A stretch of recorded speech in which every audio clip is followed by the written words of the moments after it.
இன்னைக்கு சில பேர் சொல்றாங்க, என்ன சொல்றாங்க, மதீனாவுக்கு போலாம், ஆனா பள்ளிக்கு போறோம்னு நினைச்சிட்டு போகணும். ரசூலுல்லாஹ்வுடைய ரவுலாவை சந்திக்க போறோம்னு நினைச்சா அந்த பயணம் கூடாது. ஆதாரம் என்ன தெரியுமா?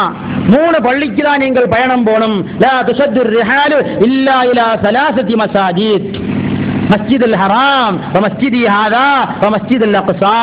என்ன பயணம் போறது 3 பள்ளிக்கு தான். அது எங்க போகக்கூடாது? வேலைக்காக வேண்டி சவுதிக்கு போகக்கூடாது.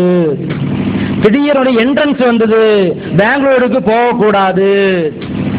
ரேஷன் கார்டு புதுப்பிக்கணும், திருவாங்கூர்ல தக்கலைக்கு போகக்கூடாது. காரணம் எங்க போகணும்? மஸ்ஜித் ஹராமுக்கு போகணும். காரணம் 3 பள்ளியான பயணம் போகணும். திடீர்னு நம்முடைய கூட்டாளி மதிச்சிட்டான், வஃபாத் ஆயிட்டான் மெட்ராஸு போகக்கூடாது, 3 பள்ளிக்கு தான் போகணும். திடீர்னு என்ன செஞ்சா, ஒரு தேவை வந்தது, எங்க போடாது? டெல்லிக்கு போகக்கூடாது. ஜனாதிபதியுடைய அவார்டு கொடுப்பதற்காக வேண்டி ஜனாதிபதி நம்மளை கூப்பிட்டாரு, நீங்க டெல்லிக்கு வாங்க. நான் வரமாட்டேன், 3 பள்ளிக்கு தான் போகணும் ரசூலுல்லாஹ் சொன்னாங்க. மஸ்ஜிதுல் ஹராம்ல கூப்பிட்டா வரலாம், மஸ்ஜிதுல் அக்ஸால கூப்பிட்டா வரலாம், ரசூலுல்லாஹ்வுடைய பள்ளிக்கு கூப்பிட்டா வரலாம், ஜனாதிபதியுடைய ரூமுக்கு வரமாட்டேன். நம்ம என்ன சொல்லுவோம்? அவருக்கு ஜனாதிபதிக்கு ரூமுக்கு போறதில்ல, ஒரு கூலம்பார ஆஸ்பத்திரியில கூட்டிட்டு போகணும்னு சொல்லு, நம்ம அல்லாட்ட குதிரை வட்டத்தை கூட்டிட்டு போகணும்னு சொல்லுவோம், அல்லாட்ட அந்த மனநோயாளி போகக்கூடிய ஆஸ்பத்திரியில போகணும்னு சொல்லுவான். ரசூலுல்லாஹ் சொன்ன அந்த வாசகத்துடைய அர்த்தம் என்ன? 3 பள்ளிகளுக்கு தவிர பயணம் போகக்கூடாது என்றிருந்தால் நன்றாக கவனிக்கணும். ரசூலுல்லாஹ்வுடைய ஹதீஸை துர்வியாக்கியானம் செய்கிறார்கள். ரசூலுல்லாஹ் அவர்கள் அந்த ஹதீஸை சொல்லும் போது அவர்களுக்கு இல்லாத ஒரு அர்த்தத்தை இந்த வஹாபிகள் கொடுக்கிறார்கள். ரசூலுல்லாஹ் சொன்ன அர்த்தம் என்ன? 3 பள்ளிக்கு போகக்கூடாது இருந்தால் ரசூலுல்லாஹ் குபா மஸ்ஜிதுக்கு போயிருப்பாங்களா? நல்லா சிந்திக்கணும். ஒவ்வொரு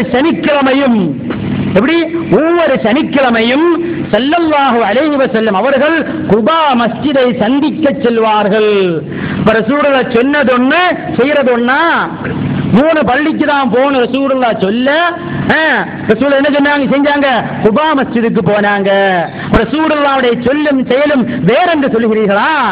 அப்ப என்ன அந்த ஹதீஸுடைய அர்த்தம்? அதுதான் நம்முடைய உண்மையான அஹ்லு சுன்னாவுடைய உலமாக்கள் சொல்லித் தருகிறார்கள். 3 பள்ளிக்கு நீங்கள் 3 பள்ளியை தவிர வேறு பள்ளிக்கு போகக்கூடாது என்று சொன்ன அர்த்தம் என்ன தெரியுமா? 3 பள்ளிக்கு மட்டும்தான் தனிப்பட்ட சிறப்புண்டு. மஸ்ஜிதுல் ஹராமுக்கு நம்பர் 1 சிறப்பு, 2வது மஸ்ஜித் நபவிக்கு சிறப்பு, 3வது மஸ்ஜிதுல் அக்ஸாவுக்கு சிறப்பு. அப்ப சிறப்பு இருக்கிறது என்ற எண்ணத்தில் இந்த 3 பள்ளிக்கு நீங்க போக வேண்டாம். மஸ்ஜிதுல் ஹராமையும் மஸ்ஜிதுல் அக்ஸாவையும் மஸ்ஜித் நபவியையும் தவிர வேற எந்த பள்ளியில் நீங்கள் தொழுதாலும், அது ஏசி பள்ளியா இருந்தா சரிதான், அது கிரானைட் போட்ட பள்ளியா இருந்தாலும் சரிதான், எந்த பள்ளியாக இருந்தாலும் எல்லா பள்ளிக்கும் ஒரே கூலிதான்.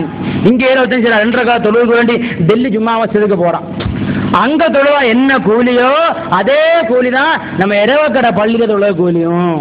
அப்ப கூலி இருக்கிறது, நன்மை இருக்கிறது என்ற எண்ணத்தில் இந்த 3 பள்ளியை தவிர ஒரு பள்ளிக்கும் போக வேண்டாம் என்ற அர்த்தம் வச்சா எவ்வளவு அழகா இருக்கும். அப்ப கல்வி கற்க போகலாம், வேலைக்கு போகலாம், என்ட்ரன்ஸுக்கு போகலாம், ஜனாதிபதி அவார்டு தர விழிச்சா போகலாம், எல்லாத்துக்கும் போகலாம்.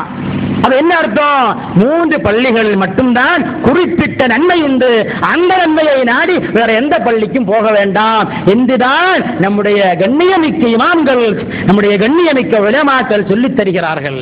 உலமாக்கள் சொல்லுகிறார்கள், இப்னு தைமியா சொன்ன மோசமான கொள்கைகளில் மிக மோசமான கொள்கை என்ன தெரியுமா?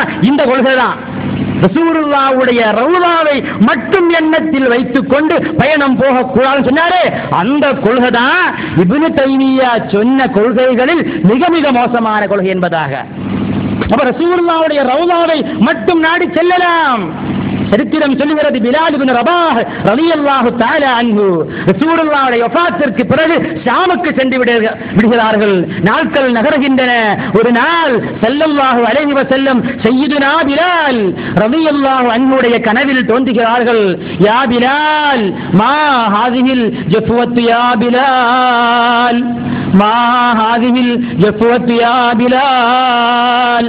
ஓ பிலாலே, பிணக்கமா பிலாலே, நாட்கள் எத்தனை கழிந்து விட்டன, ஆண்டுகள் எத்தனை ஆகிவிட்டன, நான் வஃபாத் ஆகி என்னை ஜியாரத்து செய்ய வரவில்லையா பிலாலே என்பதாக சய்யிதுனா ரசூலுல்லாஹி ஸல்லல்லாஹு அலைஹி வஸல்லம் பிலால் இப்னு ரபாஹுடைய கனவில் வந்து கொண்டு சொல்கிறார்கள். அடுத்த நாளே பிலால், சய்யிதுனா பிலால் ரலியல்லாஹு தஆலா அன்ஹு, அடிமையாயிருந்த பிலால் இஸ்லாமிற்கு வந்த பொழுது சய்யித் என்ற பதவி அடைகிறார்கள். அபூபக்கர் சித்தீக் ரலியல்லாஹு அன்ஹு அவர்கள் பிலால் இப்னு ரபாஹ் அவர்களை விடுதலை செய்த பொழுது, வாங்கி விடுதலை செய்த பொழுது சய்யிதுனா உமர் இப்னு கத்தாப் அவர்கள் சொன்ன வார்த்தை உண்டு. என்ன வார்த்தை? அல்தக சய்யிதுனா,